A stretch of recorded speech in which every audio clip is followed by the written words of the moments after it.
Welcome into the Illini Inquirer Podcast. It's Jeremy Werner, Tausk joining us to talk some Illini basketball because we had Media Day. It's our first time in a while that we've been able to catch up with all of the players. It's one of our favorite events to do that.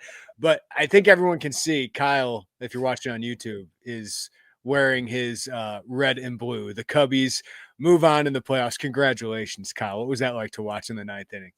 I appreciate it. I'm kind of paying homage to my guy, Derek Piper, who is always rocking his Cardinals hat on these podcasts. So I thought I'd pop on the Cubs hat, celebrate the postseason series win, first one since 2017 for the Cubs. I'll tell you, I miss postseason baseball a lot. It's awesome. That was an awesome win to celebrate and keep basking in, but I did not miss the ninth inning. About to lose my mind. My heart almost stopped beating. Nice little assist from the home plate umpire too to make it a little bit easier. But I could do without that ninth inning drama. But great win for the Cubs. I can't wait for this next series against Milwaukee. All right, this is going to shock our listeners. How old were you the last time they won a series? I was 13. You had a pretty good upbringing as a Cubs fan. I mean, they won it all when I was 12. Vivid memories of watching that whole run with my dad. So yeah, for sure. I'm not complaining. I know there's plenty of fan bases out there who have suffered much longer, but it's about time for the Cubbies to start doing some damage again. Yeah, and I know you were talking about, playoff for baseball is both the best and the worst. It's just the most stressful I think a sporting event can be because there's so much time. There's so much time in between pitches to be stressed, and there's just these little bursts of action. You never know what's going to happen. So it makes it great. It's like hockey and a little bit in that way. But man, I miss it. As a White Sox fan, it is nice that Joey's the Cardinals fan. You're the Cubs fan. I'm the White Sox fan. We got some balance here. But yeah, I do miss that stress. So as stressful as it is, Kyle, enjoy it, man. Yeah, the stress is great when it works out in the end and you can exhale and feel great. But yeah, man, that ninth inning, that was like 20 minutes of just pure torture until that final out was caught. And now you get the Brewers. Craig Counsell against the Brewers. What a storyline. That is going to be electric. I can't wait for that. And honestly, it's interesting. It's weird too, just because I think you could look at it multiple ways, but for this specific season, I know that the Cubs are the bigger market, the bigger spenders. I get that they probably should have won the division anyway, but it feels like the pressure is more on Milwaukee's side in this particular series. Just the fact that it's one of the best teams they've ever had. They haven't had much postseason success at all. And now they got home field against the Cubs, who they've been better than all season long. And so as the Cubs, it's kind of an interesting spot to go into that series. Obviously, you feel like you should beat the Brewers, but the pressure seems like it's more on Milwaukee's side. How much of a home field is that going to be? That's what I wonder, because it's going to be cheaper for Cubs fans to get tickets there than Wrigley. Yeah, no, and judging based on the regular season matchups, it was about 50% Cubs fans. So yeah, it's a pretty decent setup for the Cubs. Well, congrats to your Cubs. Hopefully it's a long October and fun October for you guys. Man, if you move on and get to the Phillies, Dodgers, whoever wins that one, what an NLCS that would be in Chicago. But this is your first Media Day experience with Illini basketball. We're going to go over our takeaways, what we learned from this, because we did learn a lot. I mean, we talked with Brad Underwood a couple weeks ago, but we got Brad for 43 minutes here. We got to talk with a lot of the assistant coaches, a lot of the players. So there's a lot we can dive into, a lot that we got to learn from this. But this was your first Illini basketball Media Day? I was there last year, but yeah, this is my first one in a more official capacity. Yeah, for sure. What was it like? What was that like for you? It was cool. I just think it's a cool environment. It's kind of marks the unofficial start of basketball season where you really start to feel like it's getting close. And I like the idea that you really get a chance to, get one-on-one time or close to it, just to kind of ask more pointed questions at guys. And really just, it feels like kind of a perfect spot in the off season where you've had a full summer and you're starting to get into fall, and there's a lot to talk about. You've seen these guys have been out there with each other, and Brad Underwood's seen all these guys for a good amount of time. And it just is kind of a perfect point to get a grasp at where things are at. And I thought Brad was fantastic in his press conference, just how insightful he was. And we'll obviously dive into a lot of that in terms of detailing some of the things that have been emphasis points for trying to change a little bit. And I thought the players were great. And I got a chance to talk to Andrej Stojakovic, who obviously hasn't practiced for a little while, but he seems really hungry to win, be in a winning environment, hungry to get back on the floor. Mihailo Petrovic got a chance to talk to, and a few other guys. I just think it's a cool opportunity to get a little bit more intimate chance to catch up with some of these guys, get some real insight. I think guys are really open, give you really good stuff in this setting, and I really enjoyed it. Yeah, for us, like it's different when you're at a podium. You got cameras all on you. Like those press conferences, they're good, they're insightful. But when you get to just talk to them one-on-one, face-to-face on their level, I just think that you get so much better stuff. And it's great to have you there with Kyle. Joey was there. I was there. So we got to talk to basically everybody on the team, most of the assistant coaches, I think all the assistant coaches on the team. So it's great to be able to have access to those guys and get their perspective. So that's what I love about this. It's just a little bit more relaxed, and we get to know a little bit more. And you said it, like, we got Brad throughout the summer. Brad's been very available to us, and he was fantastic yesterday. I thought he was really insightful, told us a lot about his team, told us details we hadn't heard yet about his team. So I thought that was fantastic, but we hadn't talked to a lot of the players. We had Kylan, Tommy, Ben during the summer, but we didn't have a lot of access to them. So to finally get to be able to talk to Keaton Wagler, Mihailo Petrovic, David Mirkovic. It was nice to be able to catch up with those guys, as you said, Andrej Stojakovic, Zvonimir Ivasic. So it was great to catch up with those guys, and hopefully you guys will see a lot of content. We got some really good stuff on all these players and about some changes that could be made to this team. So let's dive in. I think we have to start with Andrej Stojakovic and Ty Rodgers, right? Like we got a little bit more detail on them, not a ton, but Andrej Stojakovic still out. Brad said next week he's going to be evaluated again. There will be some results, and then they can move forward. But it still sounds like there's going to have to be a ramp-up period for him, Kyle, and we're a month from the season. So what's that ramp-up period look like? There's not a lot of details on that because Brad doesn't know yet what the word will be next week, but sounds like it's progressing the way it should. But there's a knee injury that certainly could impact the start of the season, but it certainly has impacted the ramp up to the season. I like that Brad said this has been frustrating for me because Andrej is a big part of our team, and this is not ideal. This is not ideal going into a season where I don't have my full roster and one of my probably three most important players not being able to get time with Mirkovic and Petrovic. So it's nice to actually hear that because it is a concern at the start of the season. Yeah, I think it's definitely going to have an impact, even if he ultimately is cleared and ramps up and is available for game one. I just think that there's so many effects of not having that time with him on the floor. And just especially for him, I think it's going to be such an important part of this offense, and that chemistry building is going to be particularly important for him, who Brad Underwood talked about just trying to get some different things out of him, and him being in a little bit of a different role than he's been in the past. It's really important for him to be on the court with Mihailo Petrovic and building some of that chemistry, being on the court with these bigs who he's going to be playing off of. And even talking to Tyler Underwood and some of these other guys there, they've talked about really emphasizing him playing off the ball as a cutter and really taking advantage of what Petrovic can do as a playmaker, what the bigs can do as a playmaker, Tomislav Ivasic.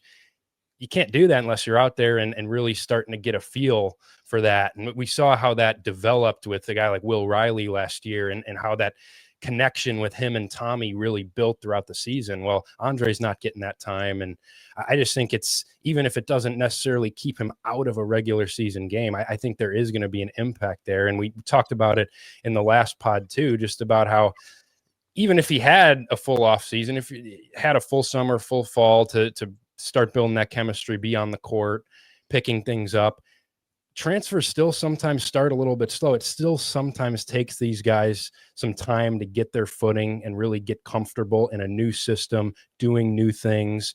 And now you're just taking away really valuable reps from a guy like Stojakovic, who's going to impact him. And it's also going to impact some of these other guys who I think he's going to open up a lot of things for as well, with what he can do with the ball and what he can do from a scoring standpoint and shooting standpoint, and defensively too. I know that's another thing that we'll get into later, and trying to be a little bit more aggressive defensively. He's a huge part of that. And so I think it really is starting to become a little bit of a concern, even if there's still not a ton of concern that he might miss a game on November 3rd. I just think it's a longer process than you would have hoped for hearing about this injury a month ago. And you really would like to get him back as soon as possible. I think it's going to be really important. And for a guy that is going to be such a focal point of what this team is going to do, you'd hate to have him touch the court for the first time in a month and a half, a week before the season starts. And then you're really playing from behind at that point.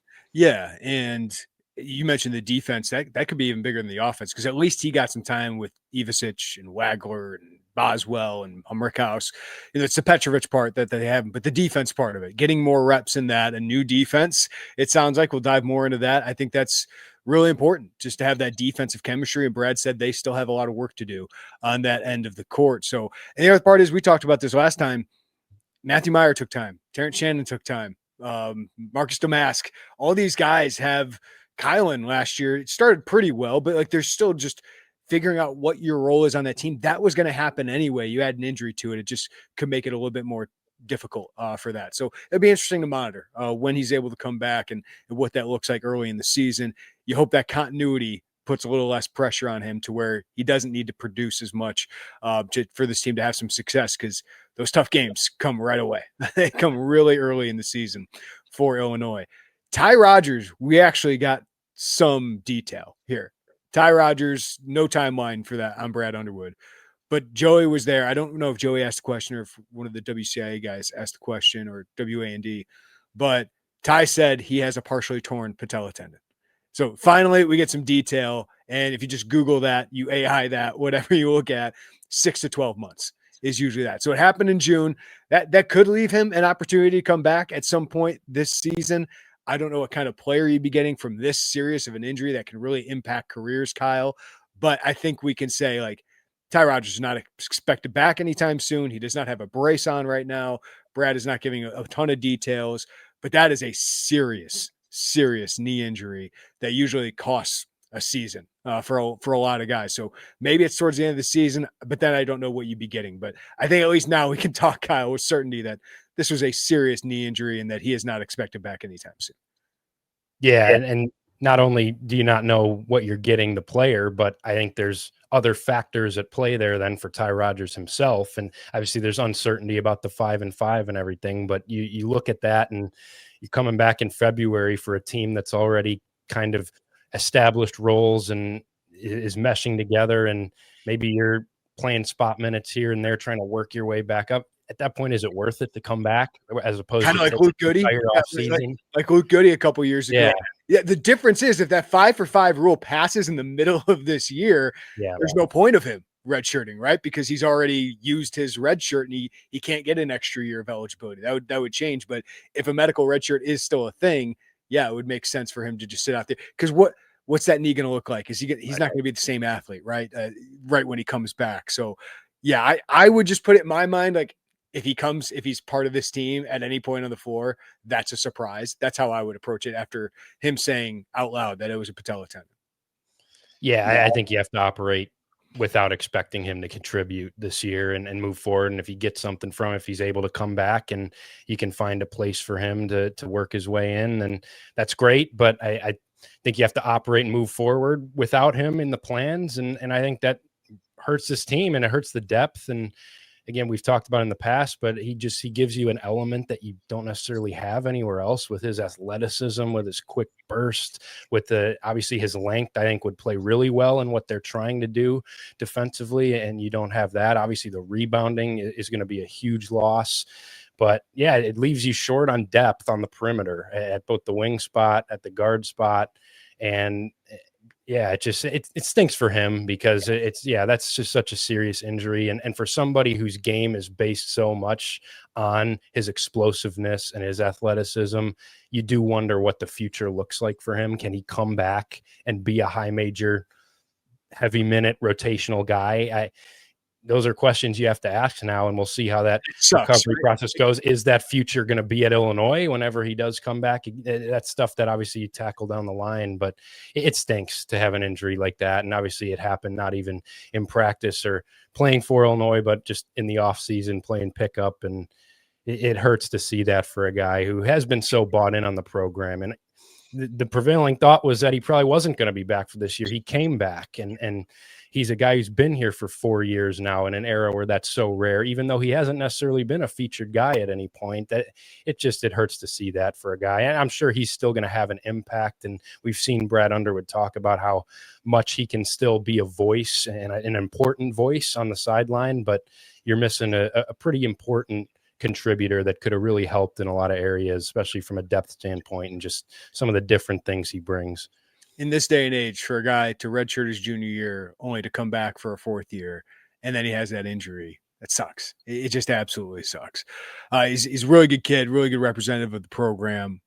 So wish him a speedy recovery and hope he does get back to that, because it'd be great to see him impact this program.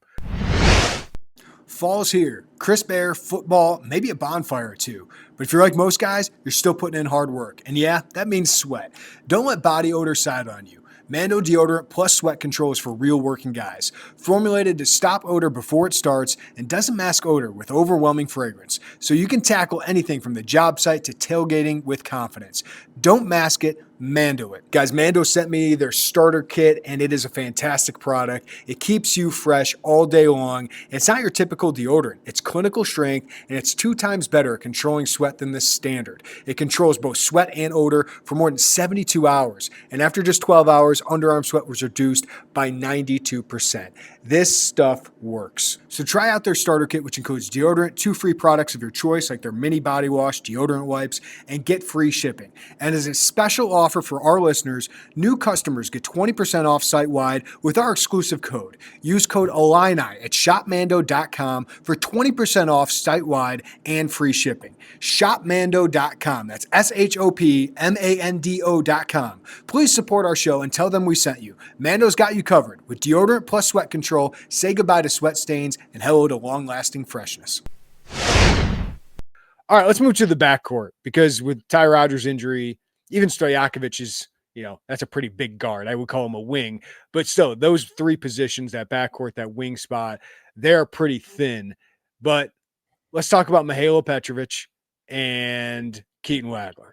The expectations for both of those guys. You caught up with Petrovic, and English is probably not the easiest for him, so I give him a lot of kudos for talking. And he's obviously had some acclimation, an acclimation process to coming to this country, coming to play overseas, or coming to play off the ball a little bit for Illinois. But what stood out to you about what you heard from Brad Underwood about Petrovic, and what you heard from Petrovic himself in a different language for him? Yeah, I think there's still an adjustment period for him. I think the thought when you got him was, well, this is a 22-year-old who's played high-level pro basketball, and you should be able to fit him in seamlessly. And I don't necessarily think that's been the case for him. I think there has been maybe a heavier adjustment period for him than there has been for some other guys, that even some of the younger guys, just because I think it is different for him. And even listening to him, somebody asked him when I was catching up with him about what that adjustment has been like playing off the ball a little bit more. And he kind of said, it's really hard. I like the ball. I want the ball. I've had the ball my whole life. And he wants the ball in his hands. And that's been an adjustment that he's had to make. Now he's going to have it a lot. And that's the role that you brought him in to play.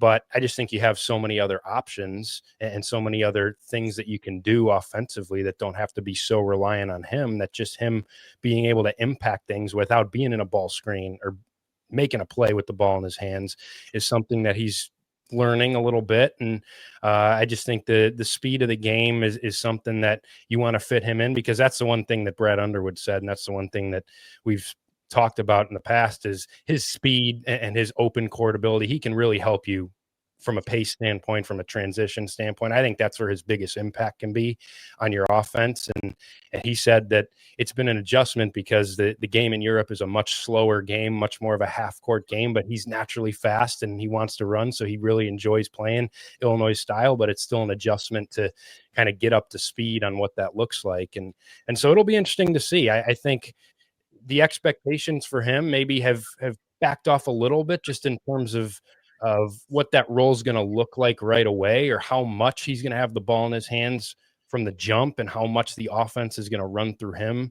But well, it'll be interesting to see, because I think he's still going to be a really important piece, and a guy that obviously is going to be asked to make plays a lot with the ball in his hands, but just kind of fit in around these other guys. And we'll see what that looks like. I think it'll be interesting to see. It just sounds like there's been a little bit more of an adjustment than maybe you would have initially thought with him. When they first got him, when like the first time I heard his name and you start looking him up, I was thinking, oh, this is a great, potential backup to Kylan Boswell. Like it's just another guard who can handle, who can break things down. Because at the time they were going after Adam Miller, some other pieces that could play next to Boswell. And that's kind of how I thought of him. And then as the offseason goes along and you start talking to people, it's like, no, he's going to have the ball in his hands. He's going to be our point guard. I think I'm starting to go back more towards maybe in between that, but maybe towards my initial reaction of what it was. And I think he can be, and I know this name scares people nowadays, but he brings some Andrej Curbelo things because he can create in the half court and break things down with his speed, his skill, his handle, his passing. And it's something Illinois lacked last year. And he also, like you said, Kyle, his biggest impact is probably going to be pushing it in transition. It's something KJ was not good at. KJ was good at a lot of things. I know he wasn't the last month, but he was good at a lot of things. He was not great at pushing the ball in transition. And Brad wants those easy buckets. Petrovic can help them there, but is he going to start? I don't know if that's guaranteed. I don't know if that's guaranteed, but he's going to play a big role. Obviously, there's not much depth in that backcourt, so he's going to play a role, but I think it's going to be more like Andrej Curbelo his freshman year than maybe this is the 28 to 30 minute a game point guard who you hand the keys over to the offense. I think Kylan Boswell might be running that offense a little bit more early on to start the year, but maybe that changes as the season goes along and Petrovic settles in. I still feel like, Kyle, over the next month, you might see him settle in a little bit more because of all the changes he's gone through. But yes, I think my expectations since he arrived have decreased a little bit, right? From what we were expecting maybe, a month or two after he signed. So that's kind of where I'm at. Hey, a little bit more polished veteran version of what Andrej Curbelo was as a freshman is a heck of a player. It's a heck of a piece.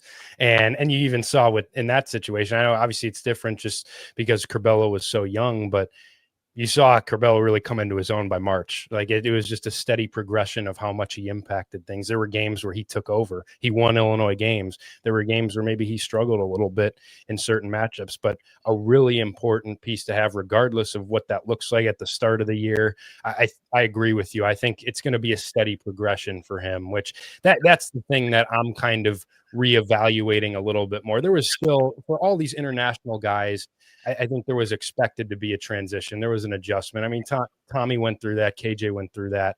But I think, to me, I thought, okay, Petrovic is such an experienced guy who's done it. It's not going to be very hard to fit him in as an on-ball guy. And I think he's a guy who can come in and be pretty comfortable right away. That might not be as much of the case, and it might have to be, you might be a little bit more patient with him as he really gets comfortable and starts to build chemistry and just goes through all the adjustments that he talked about he has to go through with the language barrier and just really trying to connect with guys. I think there is going to be a steady progression for him. But even if he comes off the bench, even if he's a spark plug, a guy who, in spurts as opposed to throughout a game is a guy who's making plays for you. I think that's a really important piece, and then he'll continue to grow. And if he doesn't start game one, it doesn't mean he's not going to be starting come March, when a 22-year-old gets comfortable and starts making an impact. So we'll see how that is. But I still think he's going to be one of this team's most important players. People out there like Jeremy, Kyle, if Petrovic doesn't start, who would it be? All right, let's bring it up. The Katon Waggler hype, the train has left the station. Like the secret is out on Keaton Wagler. The staff, I think, has been really careful, Kyle, or tried to be very careful about setting too high expectations for Keaton Wagler. We've had those discussions. But in the same breath that Brad Underwood says, I'm trying to be careful because he's a freshman, he tells me at the press conference, he's in the same level of prospect as the guys I just had went one and done. Casper Jonas and Will Riley. Now, he said, I didn't expect those guys to be one and done. A lot of people did going into the year. So this is what I find interesting is they are very excited about what he has shown them. And I'll have a story coming out. Kylan Boswell has very high praise. Brad Underwood has very high praise. A lot of the staff does. In the same breath that they're like, he's a freshman, we got to see it. They're also just so excited about him that they can't hide it. They can't hide that they're excited about him, and that their message is clearly, maybe he's not one and done, but this guy's a lot better than the number 150 prospect in the country because he didn't play on EYBL, didn't get seen as much as these people. I know a bunch of mid-major coaches were upset when Illinois offered because they thought they had a sleeper here. This guy is going to be a very impactful player. What that is, I don't know. Is it starting day one? Maybe. Is it averaging 10 points a game? Maybe. I don't know. But he is going to play a huge role, a much bigger role than we thought when he enrolled in the summer. And that's because of what he's shown in the summer, which is he's skinny, he's added some strength, but there's a lot of skill, there's a lot of competitiveness and fieriness. And he just, the way Tyler Underwood said to me, is he compounds good decisions on top of each other, which he said as a freshman is really hard. And a lot of them talk about like he's come in as a freshman and played as well as any freshman they have had. And they've had some good freshmen, Kyle. Yeah, I found that hilarious too. I need to be careful about what I say here, but he's in the same realm of prospect as KJ and Will, and his makeup reminds me of Ayo Dosunmu. Yeah. And that's being pretty careful. But no, at some point you got to buy it, right? At some point you have to feel like, I mean, there's something real here with Katon Waggler, and I still have some reservations. I don't want things to get so out of control where it becomes, oh, well, not only is Katon Waggler going to make an impact, but he's going to be your starter all year long, and he's going to be, third or fourth leading scorer and all this type of stuff. I still want to see some of that, and I still want to see what that looks like against Texas Tech and against UConn and against Tennessee and their physicality, like guards, Michigan State. Once you get in the Big Ten, you still want to see that. I still think there is going to be growing pains with a guy like him, even if he comes in and has been as good as they say.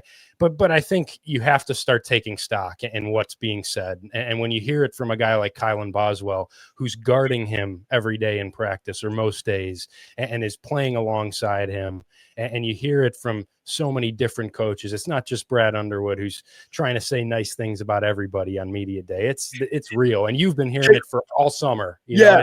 And I've tried to be careful because I'm skeptical. I'm skeptical of the excitement of the summer guy. Trey White at one point was the best player in the summer last year. It's like, okay, let's wait. I still think there's going to be the physicality, and Keaton knows this. Keaton was like the most level-headed about his game of people that I talked to. But I just want to give you a few quotes. I don't want to give every quote because of the story, but here's Kylan Boswell. I asked him, what did he show you in the summer? That he could handle the fire, that's for sure. I'm thinking he's a freshman that I can eat him up. He came here, he held his own, and I was really surprised. It seemed like he was a scrawny little light-skinned boy who was not ready to play, but he came in and proved me wrong immediately. I was happy to see that he was somebody who was out here who was really, really good. He said, he's good. I mean, dog, he's really good. I'm excited to play with him. Jeff Alexander told me of Keaton Wagler. He's really, really good. An IQ of a grown man that's been playing the game for 25 years. He plays at a pace that shows his IQ. If you have good IQ, you play at a pace that doesn't change no matter what. He's been physical. He competes. Super happy. We knew he was good, but not many guys can do what he's doing. Like, these are just a few samples of how they are talking about him, knowing that they don't want to hype him up too much. That, like, at some point, as you said, Kyle, we have to take notice of that. We have to take notice and recalibrate our expectations to say, I'm not going to say he's going to be a one and done draft pick. I'm not going to say he's going to be all freshman team, but he's going to be an important player in this team. And for a guy that has physicality questions to be going up against Kylan Boswell in practice, who is a physical monster. I mean, I thought he was physically built last year when he came in. He's at a different level. And Brad Underwood said that too. Pound for pound, one of the strongest athletes in college sports. I mean, he is built. He is as physical a guard as you'll find. That's fantastic for Keaton Wagler. And to hear Kylan say, I thought I could eat him up, and he's proven me wrong. That's something that I take notice of for sure. And yeah, he's going to be important now, especially if there is a little bit more of an adjustment process for Petrovic. But with the Ty Rodgers injury and the depth that you're lacking, and Stoyakovich coming back slowly, and how full go is he by the time the season starts, you need somebody to step up. And to hear that one of those freshmen who you didn't necessarily think coming in when this roster was first built, we're going to have to make much of a big impact. They might be spot minute guys who play here and there, might not play some games. To hear that one of those guys is pushing for a starting spot, and some of the things that you said, which are just crazy, but they're being said for a reason. And these guys watch him every day. I think there is reason for real excitement about what Katon Waggler can do. And while still realizing that it's not going to be perfect all the time, I just think hearing some of those things and just knowing it's a guy who sounds like he really knows how to play. The decision-making is the thing that keeps coming up based on what you've said and what Brad Underwood says. And it seems like just a really smart player who understands who he is, who understands what to do, how to play with the ball, without the ball. Obviously, we know what he can do as a shooter. I think there's a lot of things to really like about what he can bring. And I think he can fit in anything you do and really help you. So I'm excited to see. I want to see it happen. I want to see him play basketball and judge for myself for once. But I think you certainly have to start really taking stock in some of the things that are being said and definitely recalibrate expectations from a guy who maybe was going to be at the end of the rotation back when the summer started to a guy that all of a sudden could end up being one of your more important guys. Yeah, it just reminds me, I'm not saying he's going to be this guy. It just reminds me how Matt Painter talked about Braden Smith when he came in. It's like, hey, this guy's really good. I want you guys to know, like, your expectations for him should be a little higher because what we've seen this summer is really good. Going to be different players, built differently, but it reminds me of that. And I know Underwood can be hyperbolic, but this does feel a little different than how they've handled some of these freshmen in the past. All right, let's talk about some of the other freshmen because Brad is really high on this freshman class. And you look at the recruiting rankings, and they weren't a lot of top 25 or top 30 guys like they had last year. But David Mirkovic is here, and he's a personality, man. He's got some Georgie to him personality-wise, but most importantly, he's got some real toughness to him. And Brad talked a lot about his competitiveness. And you and I have talked, Kyle, about they need that after losing Merez Johnson. They need somebody who can go up against the Jackson Kohlers and Merez Johnson of the world and really compete and give some more rebounding next to those Ivisic twins and Benham Rickhouse. And then you're starting to hear some more about Brandon Lee. You know, I talked with Orlando Antigua. I know you caught up with Brandon Lee, but kind of what we talked about is they told him you might have been a high scorer, an all-time winning scorer at your great high school and the AAU circuit, all of that. But when you come here, you need to guard. Like that's how you get on the court. It reminds me of Kendrick Nunn when he came into Illinois. The way you get on the court is you defend. That's what they're telling Brandon Lee. It sounds like they're pretty encouraged. So what are your expectations after hearing Brad about Mirkovic and Brandon Lee? Yeah, David Mirkovic has been kind of the most intriguing guy for me because I really don't know what to expect right away from him, but I get the sense that we're not talking about him enough and his impact. And when you look at the rest of the front court, and obviously Tommy is going to get his flowers and he's probably going to be your most important player. And there's plenty of talk about Z and what he can do as a backup big. And obviously Ben, we've talked about plenty as a returner. I still would lean towards him starting at the start of the season, as I know you said as well. But I think Mirkovic is going to be really important. And he just seems like a guy who, yeah, he's a freshman, he's younger, but I think he can come in and the physical, we talk about with Waggler and even Lee to an extent, like the physical adjustment is going to be there. It's not going to be there for Mirkovic. I mean, he's been going up against grown men already at 18 years old, now 19, and he's going to be ready for the physical part. Illinois is going to need that, like you said, a physical presence that can really body and just play more physical than your centers are going to, or than Benham Rickhouse is going to. And the rebounding, which, man, I have a lot of questions about what level rebounding team this is going to be. You're going to need Mirkovic to play quite a few minutes for me to feel like this is going to be a strong rebounding team again. That's going to be huge for him. But can I give a quote? Can I give a quote from Brad? Yeah. This is Brad talking about David Mirkovic. They gave out their pronunciations on the video, and Ty Rodgers at the end did a really good job. So I'm happy because it's the two that I was like most trying to figure out was Petravic and Mirkovic. It's Mihailo, you nailed that one, Petrovic, and David Mirkovic. So Got to say that over and over in my head. It still feels like I'm doubting myself on the Isic. That one's going to take me a little while because I started with David there. So now I'm going to David. I got to mix the two together. Okay. We're trying. We're all working together on this. But here's Brad on David Mirkovic. Now I got to find my spot again. He's the one guy I wouldn't want to get in a fight. He's got an edge that we all like and we need, and we knew that when we got him. He will talk a little and is very competitive. He hates to lose, and so we've got to help him in some of the areas when it comes to talking to an official or all of that. But his motor runs really, really high. His competitive spirit is very high. He never wants out of a play in practice. He spends probably as much time in the gym as anybody working on his game.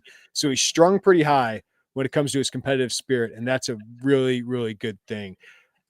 They need a guy like that. They need a guy who's going to get under the skin of some other teams and be able to be that kind of enforcer. And he talks smack from what we hear. No doubt. Is he the odds-on favorite for first player technical after what we heard? He's got to be, right? It sounds like he's going to lead the team in foul rate. That sounds like the biggest issue with him right now is his foul rate, which is pretty typical for freshmen. Rez Johnson had the same issue. Yeah, no, I totally agree with you though. Just a guy with that edge. Enforcer is a great term. That's what you need in this front court. I don't know if you necessarily have that elsewhere, and I think that's going to be a super important piece. And we'll see what the offensive game looks like too. I know Brad praised his passing ability, his playmaking. He definitely showed that and his overseas tape, and a guy that you can do some different things with. He's a guy you can play through at times. He's a guy who with his physical presence, he's a little bit more comfortable playing with his back to the basket, and then you can play off that a little bit. So I'd be interested to see if they can match up Hunt a little bit with him and let him make some plays as he gets more comfortable.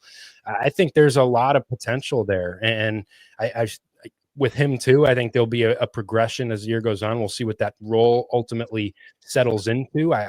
I think there's a chance that as you go deeper into the season, he's a guy who just becomes more and more in favor of Underwood, and a guy that Underwood doesn't want to take off the court because of that toughness and the rebounding, offensive rebounding, which he loves. I think he's going to just continue to be a guy that Underwood really likes and just adds a different element to that front court.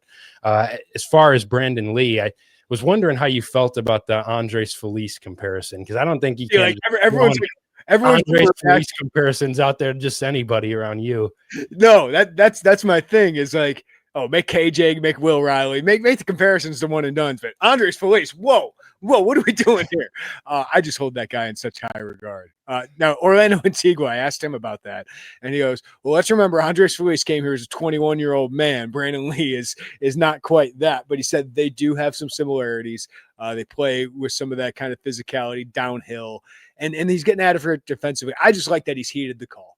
Like, Brandon Lee, you are not coming to Illinois. You don't choose to come to Illinois thinking you're going to be a 20-point-a-game scorer, get to a high-usage player right away. The way you're going to get on the court is through your defense, is through your intensity. So I like that he seems to have picked that up, because I don't know how big of a role there is, Kyle, but if Kyle and Boswell gets in foul trouble in the first half of a game, they're going to need Brandon Lee for a couple minutes. Without Ty Rodgers available, they're going to need somebody to come in, give you some tenacity. So maybe it's 5 minutes here, a week off, 4 minutes here.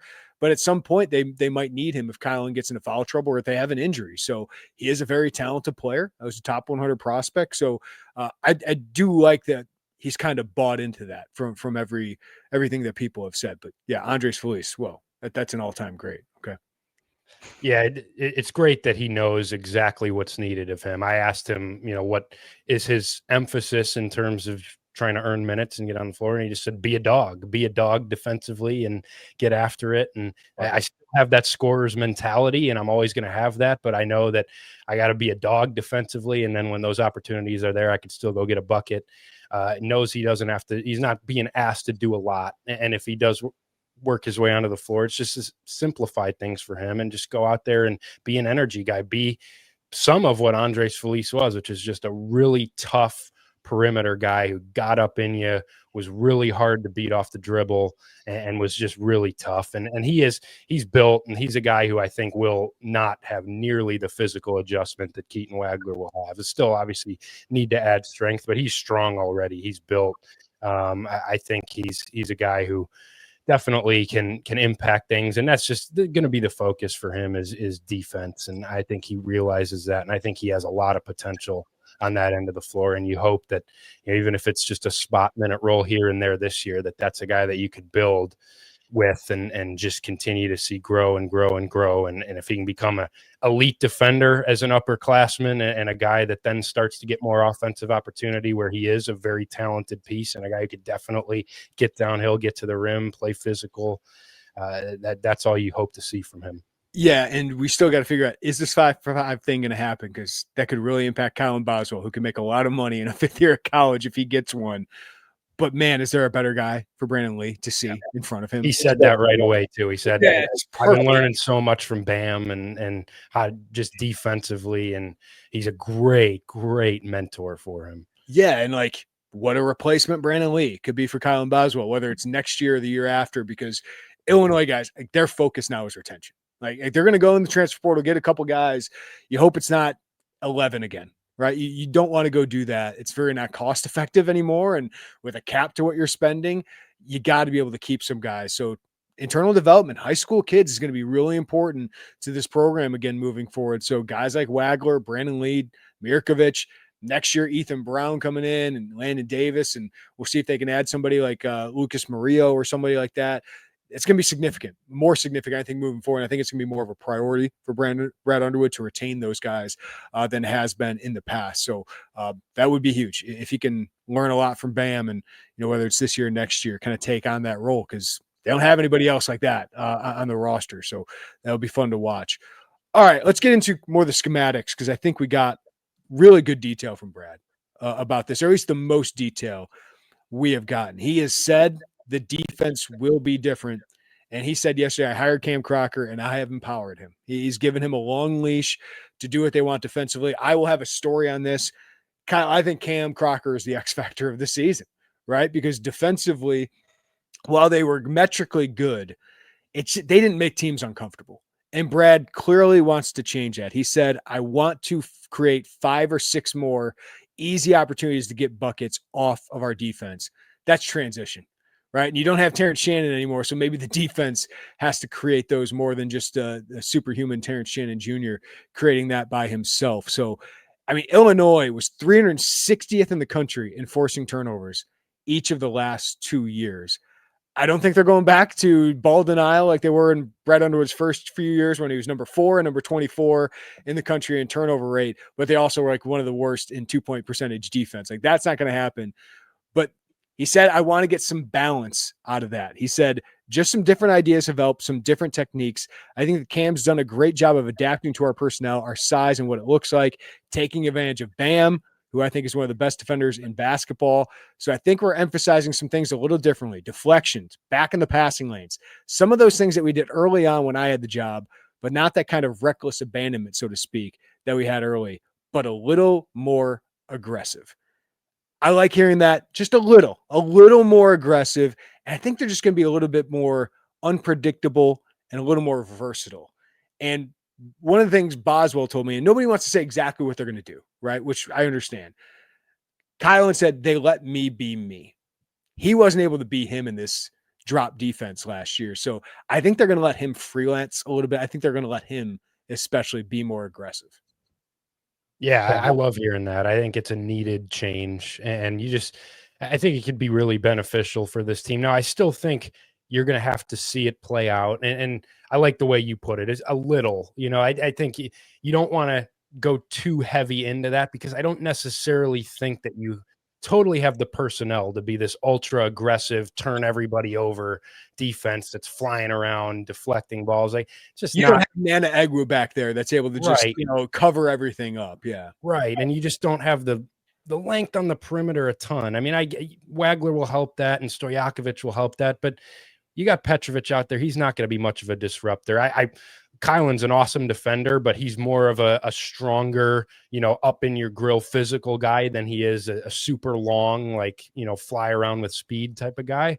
So I do wonder that, because I think that there is probably a limit to how effective you can be with this roster and doing that. I do think it will help compared to the early Brad Underwood teams, even though you don't have the Egwu at the back end or this elite eraser, you do have 2 7-footers sitting at the back end of that defense. So that allows you to be a little bit more aggressive, gamble a little bit more while knowing that you still have protection at the rim. You're not going to get eaten alive in the paint. I asked Kyle and he goes, I can make a mistake now. Like I got 2 7-footers behind me, especially with Z when he's on the court. I mean, he's an elite shot blocker. Stojakovic gives them more length. But yeah, they're still – those are 2 bigs that are most likely got to be drop coverage for most of the time. So it's going to be interesting. I'm really interested. They're not going to give away the exact details of all that, but at least we got a little bit more detail of what they're going to do. And that's going to be a little bit different. And I'm interested to see, how clean it looks as these guys learn that.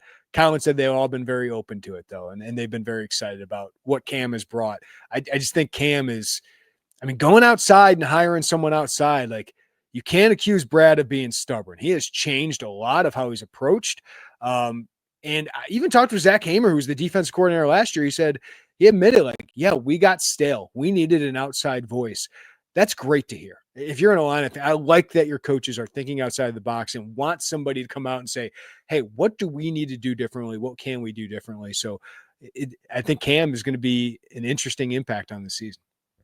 Yeah, and I think it's going to be constantly adjusting, and there's going to be different things. And like you said, they might throw some different curveballs in here and there, which I think that's another thing that the defense sorely needs, as opposed to a full-blown stylistic change. I think just in certain matchups and against certain teams, just throwing something different that you haven't put on film before very much. And just, whether it's a little bit more aggressive in certain ball screen coverages or a little bit more aggressive here or there. Like I think that's something that we'll continue to see. Sounds like we'll see a little bit more during the season, which I think is needed. I wonder what some of the trade-off looks like, because I know one of the key principles for Brad Underwood is he does not want to give up open threes, never has off-ball guys help off the ball, never rotation, getting in rotation. Yeah, I hate playing rotation. You're probably going to be in rotation more if you get more aggressive. If you empower guys to be a little bit more aggressive, the trade-off is you're going to be playing in rotation a little bit more. You're probably going to give up more open threes than you have in the past.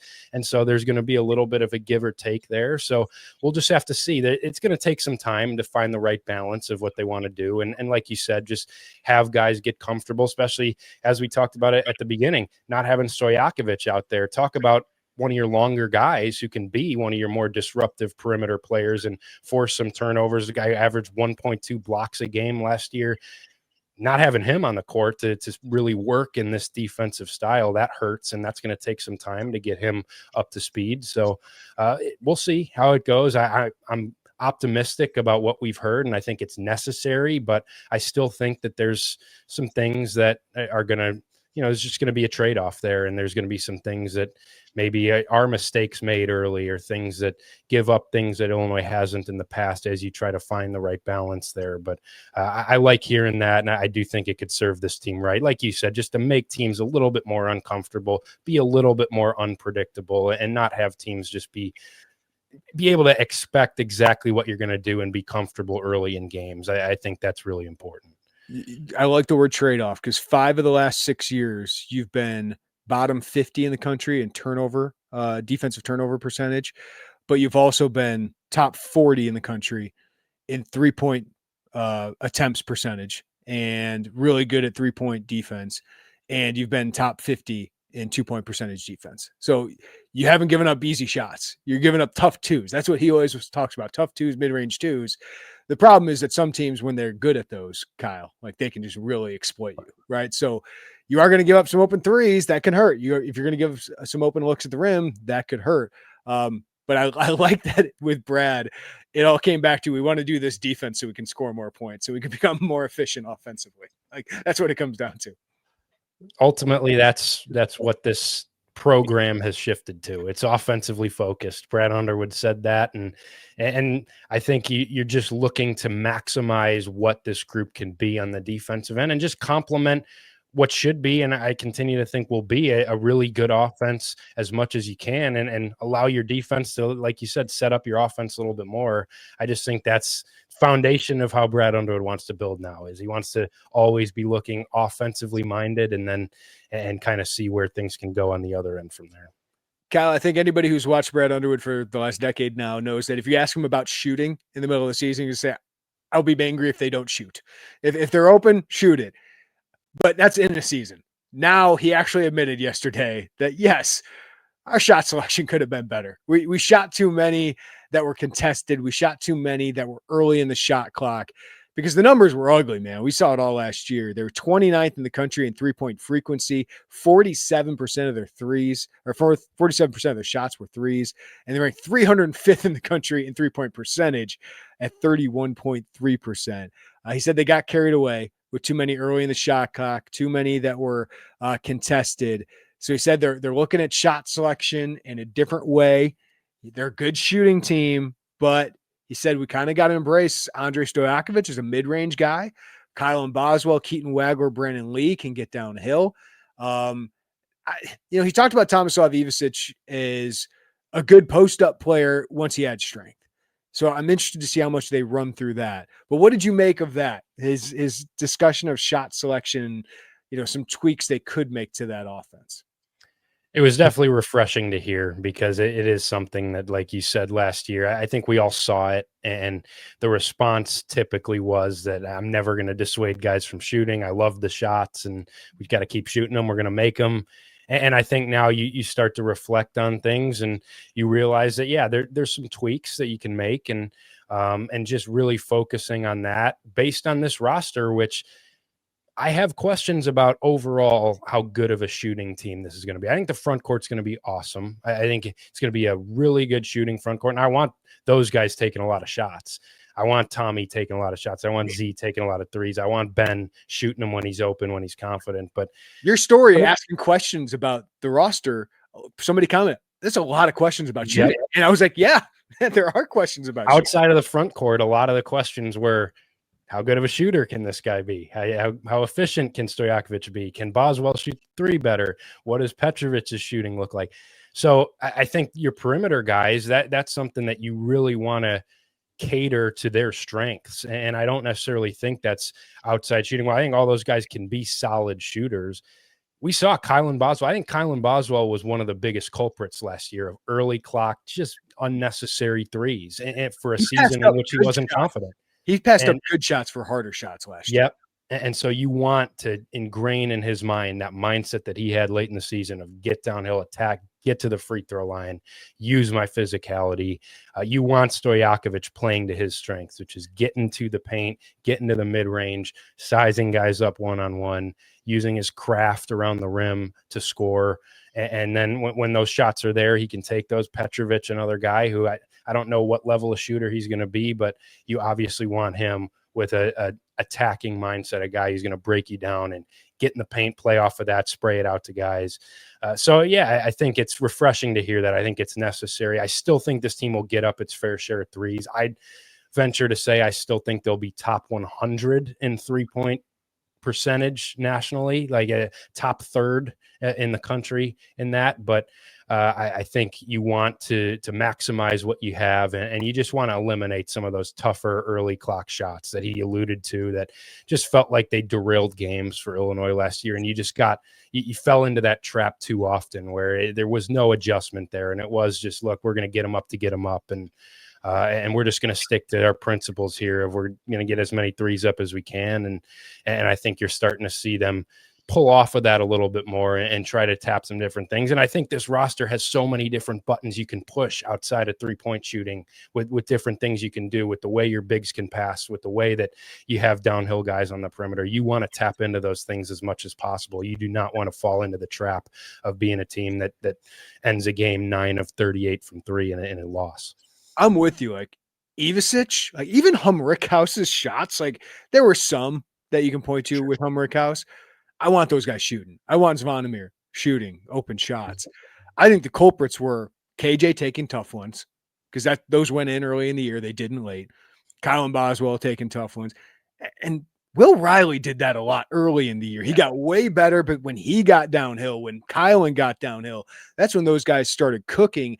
And that's when the free throw rate went up. And there's no stat I love more on guards than that free throw rate. It's how many easy buckets did Terrence Shannon get by getting in the foul line? And then we saw Kylan Boswell do it late in the last year. Like how many free throws did that guy get just being aggressive, getting downhill? And he wasn't a phenomenal finisher at the rim, but he drew a bunch of fouls. Will Riley did as well. So that's what I'm looking for out of Waggler, Boswell, some of these guards. Petrovic certainly can get downhill. Stojakovic too. I think he can make a living. He can get 6 free throws a game with his size, with the advantages he'll have. So that free throw rate, that stat's going to matter a lot to me. Last year was one of their worst in recent memory. 139th in the country was the worst for Illinois since the 2019-20 year. Otherwise, they've been 30, 91, 70. That's the numbers I want to see. I want to see them be more aggressive getting downhill. Totally agree with that. I don't Especially think there's any reason they'll have with the front court, right? I mean, you're gonna have so much spacing as it is. Yeah, and Stoyakovich talked about that a ton, how much space he has to operate. That's so important to his game. He hasn't had that. I mean, at Cal last year, you had Mady Sissoko, and really you had 2 bigs who were clogging the paint. And there's just so much more space for a guy like that, where I think he can really thrive once he gets comfortable. And I don't think there's any reason that both Stojakovic and Boswell can't be top 10, 12 free throw rate guys in the Big Ten. Like, I think both those guys, if they commit to it and if they have that mindset, they can live at the free throw line. And we saw how important that was. Now, nobody's going to be Terrence Shannon when it comes to free throw rate. That was ungodly what he did. How many free throws did he take? Like 270 or something crazy. But you've got guys that, as a collective, I think we saw how important what Shannon could do in drawing fouls was to that offense 2 years ago, for an offense that was a historically great one. I think for this offense to take the next step to elite when it comes to efficiency, that's a huge part of it. I think Boswell and Stojakovic are the 2 drivers of that. Yeah. Terrence had 276 free throw attempts. Insane. For comparison, KJ and Will combined for about that number last year. So just an unbelievable year from an unbelievable player. All right. Last things, Kylan and Tommy. It's like the last things we talk about all the time on these podcasts because we know what they are. I have heard, just talking with Jeff Alexander, who's known Kylan for a long time, the discussion they had after the season was what we saw at the end of the year, that needs to be all year. That's the expectation moving forward. And it sounds like the summer that has been the case. Tyler Underwood told me he shot better. He's leading. He's a different kind of leader. Like, Tommy seems to be the real vocal leader of this team. Kylan's more the example, the energy, I guess, the competitiveness. That's how he leads more than his voice. While Ty Rodgers, Tomislav Ivic are more the voice guys. That's what I want to hear, because that's what we've talked about. Like, Kylan, the way you ended the year, that's the player. If you get that all year, you're going to be an all Big Ten player. Absolutely. Yeah, I'm really encouraged by what we've heard about the offseason Kylan's had. Brad Underwood said, unprompted in his opening statement, man, he doesn't get the credit that he deserves for the offseason that he's had, and he took the end of last year and he's really magnified it now. I think, you want to see that from him, and you need that from him early, as we've talked about. You want to lean on the retention. You want to lean on those veterans early in the season. Some of these other pieces are going to take a little bit of time. It's not going to be as consistent. You need Kylan Boswell and Tomislav Ivic to be consistent early, and guys that you can trust, especially now if Kylan's a guy that might take on more of that on-ball lead guard role early. You can't have the inconsistencies that he's had throughout his career. You need a steady guy. You need a guy who's going to set the tone with his play. Like you said, that was a constant theme that I heard. Everybody I talked to talked about how much of a presence Kylan has been in playing with, and Petrovic talked about that. And so I think that's where he can really impact things. And it just, he sounds like, I didn't get to talk to him, but I've seen what you've said and seen clips floating around. Like, he feels like he's got the right mentality heading into this season, and he's at as good of a mental place as he's been with. I think he's had mental struggles throughout his college career at Arizona last year. Just the inconsistency and just the confidence that has really waned for him at times. And you hope that he enters this season his most confident self and can really channel what he did at the end of last year, because that guy was awesome. That guy was a heck of a player, could be one of the best guards in the Big Ten, and a total tone setter for the rest of this roster. The other thing that Jeff Alexander mentioned is just the maturity, like on and off the court. He's still 20 years old. He's a senior, and he's 20 years old. So he's been going through that, and I think he's adapted to what Illinois wants to do, and I think he figured out who he is as a player, as a man, as everybody does in college, and he's still a young man. So I've been really impressed with him. Him and Tomislav Ivasic will represent Illinois at Big Ten Media Days in Chicago, Rosemont this upcoming weekend. Two really good representatives and two of the better players in the Big Ten. I did catch up with Jake Davis. He said he's really focused on getting quicker for defense, of being even more confident as a shooter. So that's a guy, especially if Stoyakovich misses any time or needs a ramp up here, he's going to play in the rotation towards the end of it. I know you caught up with Jason Jaxtis. He seems he's going to be like a spot minute. If two guys get in foul trouble, don't be surprised if Jason Jaxtis goes on the court, screens, rebounds, plays hard defense. Phenomenal practice player from everything I've heard over the last year, and seems like he is progressing, has gotten stronger, and they're working on adding to his offensive game. But he's a kid I really like having in the program. And, I don't know how much he's going to play this year, next year, whatever it is, but it seems like he's a positive presence. Yeah, he knows what he is, and that's not to say he doesn't want to play, but he knows that what the situation is in front of him, and just sounds like he's totally bought in to helping anywhere he can. I asked him what his approach is heading into the season with his role being uncertain, and he just said, whatever I can do to help this team win, whether that's being a scout team guy, whether that's just being a body for Tommy and David, and I got it wrong again. David, yeah. I did. David. But by the way, I just want to make a point. Great stuff on Jack, but like Mirkovic, if Hummerkaus does not take, because we haven't talked about Ben, we talked a lot about him in the last podcast, and everything I would say still applies there. Wasn't a big topic of conversation yesterday, even though he was a couple weeks ago. If Hummerkaus does not take a leap in year two, Mirkovic is really important. Like to have Mirkovic, that could be a higher upside guy. But continue with Jaxis. Anything else you got there? I just want to get. Yeah, no, it feels like he knows exactly what he is. He said defense has been a huge focus for him. He said the exact same thing that Brandon Lee said. He said, be a dog defensively. That's what I'm trying to do. I'm trying to block shots. I'm trying to just be physical. And he said he's noticed a huge change from last fall to this fall from a physical standpoint. He said he was getting put under the rim every day by Merez Johnson last fall, and this fall he's holding his own. So I just think we'll see. I think there might be a game or two here and there where he has to come in and give you a few minutes here and there. And I think he knows exactly what's expected of him if that opportunity arises, but he just feels like a great program guy who knows exactly what his role is totally bought into just being a presence that people enjoy being around and can help push guys in practice, do whatever he can. All right. Let's wrap this up. The other thing is Brad did confirm the scrimmage against Florida behind closed doors, just playing the defending national champion. That's a good thing. And that front court is going to be fantastic. Illinois State's a really great opponent for an exhibition game as well here in a couple of weeks. That's the Missouri Valley favorite going into this year after they had a really good postseason run last year. I just can't wait to see it. We're not probably, I would doubt Andrej Stojakovic is going to be available in that exhibition. We'll have to see. But that's like the biggest lingering question, right? Is when does Andrej Stojakovic get back on the court fully? When does he return? What's that look like? So that's the biggest lingering question I have. Do you have any others, Kyle? Yeah, well, first, you wish those were flipped, right? It'd be nice if they were flipped, where Florida was coming to State Farm Center and maybe the closed scrimmage was Illinois State. But either way, I mean, it's going to be great opportunity. And in terms of questions, I want to see, especially when we'll get to see in that Illinois State scrimmage, they're not going to show a whole lot, but I just want to see some of the things that we've heard from a schematic standpoint or just from a stylistic standpoint, what that looks like, what the pace looks like with Petravic spearheading that. Can you find more transition opportunities? What it looks like defensively, what Kylan can do, as you said, just being himself and having a little bit more freedom and just seeing some of these things play out. And obviously they're not going to be finished products. Obviously Illinois is not going to throw anything that they don't want to throw on the floor for other teams to watch and into the season, but just to see how some of those things are coming together. And let's see what Katon Waggler is. Let's actually see him play a basketball game, and let's see if this hype is warranted.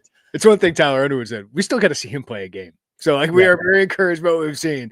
We still have to see him play a game. So just seeing these guys will be fun. And I wouldn't be that alarmed if Illinois State makes this a game. Like they're a team that's been together.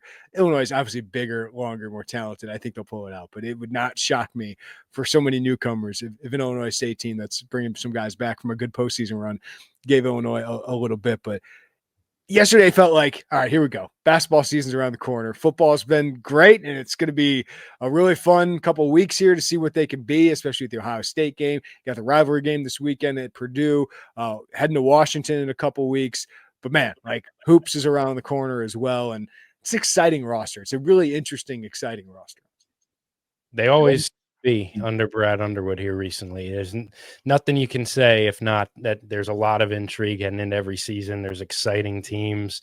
I'm excited about it. It's October 3rd now, and you reach a point where let's watch some basketball. Let's watch a basketball game. And I know you get that way to football too, where you reach a point where it's like let's play a football game. We've said what we've needed to say, and now we got to see it. And I'm definitely reaching that point. So I'm excited even for an exhibition game against Illinois State just to see some basketball.